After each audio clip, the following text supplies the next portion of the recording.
ఈ ప్రొద్దుటూరు గడ్డ మీద ఇక్కడ ఉన్న నా లక్షల సింహాల గర్జన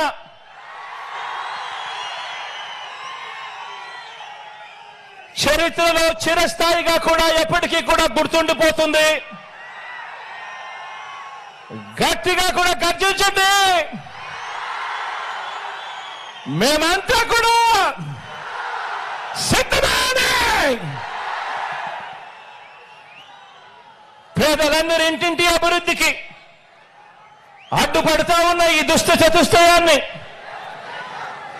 చిత్తుగా ఓడించే ఎన్నికల సమరంలో పాంచజన్యం పూరించడానికి శ్రీకృష్ణుడు మీరంతా కూడా సిద్ధమేనా అని అడుగుతా ఉన్నాను.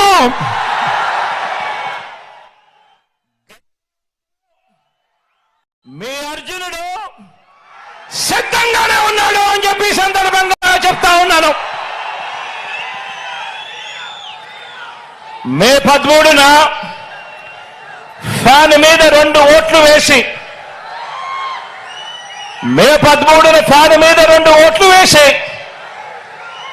మరో 100 మందికి చెప్పి వేయించి మనందరి పార్టీని కూడా గెలిపించడానికి, అభివృద్ధి నిరోధకులను పేదల వ్యతిరేకులను ఓడించడానికి మీరంతా కూడా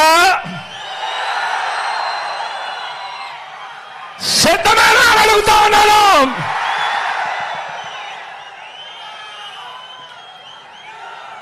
ఎన్నికలు జరగబోతా ఉన్నాయి. మరో 48 రోజుల్లో ఎన్నికలు జరగబోతా ఉన్నాయి. గెలిపే లక్ష్యంగా మనందరం కూడా అడుగులు వేయాలి. మనకు పోటీగా ఉన్నది అబద్ధాలు చెప్పేవాళ్ళు, మోసాలు చెప్పేవాళ్ళు, అవలీలగా కుట్రలు చేసే కూటమి మనకు ప్రత్యర్థులుగా ఉన్నారు. ప్రజలకు మంచి చేసిన చరిత్ర లేని చెడ్డ వాళ్ళందరూ కూడా ఏకమైన పరిస్థితులు కనిపిస్తా ఉన్నాయి. ఈ చంద్రబాబు బృందానికి ప్రజలకు అన్యాయం చేయటంలో, నమ్మించి ప్రజలను నట్టేట ముంచడంలో ఈ పెద్ద మనిషి చంద్రబాబు నాయుడు గారికి 45 ఏళ్ల అనుభవం ఉంది. ఎందులో అనుభవం ఉంది అనంటే మోసాలు చేయడంలోనూ, అబద్ధాలు చెప్పడంలోనూ, వెన్నుపోటు పడవడంలోనూ, కుట్రలతో కుతంత్రాలలోనూ 45 ఏళ్ల అనుభవం ఉంది పెద్ద మనిషికి. మేనిఫెస్టోను ఎన్నికలు కాగానే చెత్తబుట్టలో పడేయటంలో కూడా ఈ పెద్ద మనిషికి 14 సంవత్సరాల అనుభవం ఉంది. ఎన్నికలప్పుడు మాత్రమే మేనిఫెస్టో గుర్తుకొస్తుంది, రంగురంగుల కాగితాలు గుర్తుకొస్తాయి. ఎన్నికలు అయిపోతూనే చెత్తబుట్టలో పడేస్తారు మేనిఫెస్టోను. ఈ రకంగా 14 సంవత్సరాలుగా ప్రజలను మోసం చేస్తూ వస్తున్నారు. వీరికి కుట్రలు కుతంత్రాలే కాదు, మోసాలు వెన్నుపోట్లే కాదు, అబద్ధాలతో గోబల్స్ ప్రచారమే కాదు, కుటుంబాలను చీల్చటంలో కూడా బాగా అనుభవం ఉందని చెప్పి కూడా మీరందరూ కూడా చూస్తా ఉన్నారు. ఈ మధ్య జరుగుతా ఉన్న పరిణామాలు.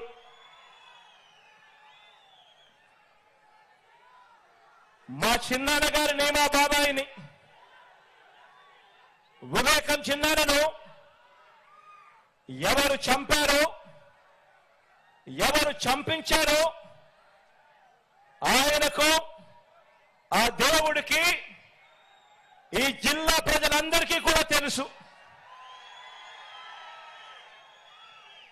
కానీ బురద జల్లేందుకు 2 చెల్లెమ్మలను ఎవరు పంపించారో, వారు వెనకాల ఎవరు ఉన్నారో మాత్రం మీ అందరికీ కూడా రోజు కనిపిస్తానే ఉంది.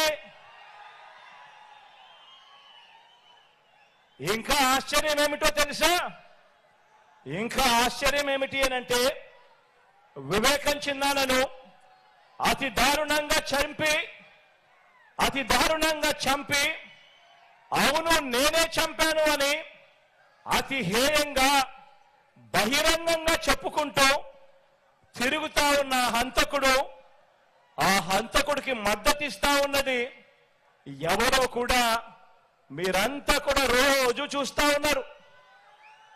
ఆ చంపినోడు ఉండాల్సింది జైల్లో, కానీ ఆ చంపినోడికి మద్దతిస్తూ నేరుగా నెత్తిన పెట్టుకొని మరీ మద్దతు ఇస్తా ఉన్నది ఈ చంద్రబాబుకు సంబంధించిన ఎల్లో మీడియా, ఈ చంద్రబాబు మనుషులు. వీరి మద్దతు కోసం రాజకీయ స్వార్థంతో తప్పించిపోతా ఉన్న ఒకరిద్దరు నా వాళ్ళు. వీరంతా కూడా ఆ హంతకుడికి నిస్సిగ్గుగా ఆ హంతకుడికి మద్దతిస్తున్నారు అని అంటే దీని అర్థం ఏమిటి అని చెప్పి అడుగుతా ఉన్నా. చిన్నారని అన్యాయంగా ఎమ్మెల్సీ ఎన్నికల్లో ఓడించిన వారితో ఈరోజు చట్టాపట్టాలు వేసుకొని తిరుగుతున్నారు అని అంటే దాని అర్థం ఏమిటి అని అడుగుతా ఉన్నా. ఇంతటి దారుణం చేస్తూ దీన్ని నన్ను దెబ్బతీసే రాజకీయమని వారికి వారే చెబుతున్నారు అని అంటే ఇది కలియుగం కాకపోతే ఇంకా ఏమిటి అని అంటా ఉన్నాను. ఈ సందర్భంగా మీ అందరి ప్రేమానురాగాల మధ్య నిలుచుని ఇంతకన్నా అన్యాయం ఎక్కడైనా ఉంటుందా అని అడుగుతా ఉన్నాను.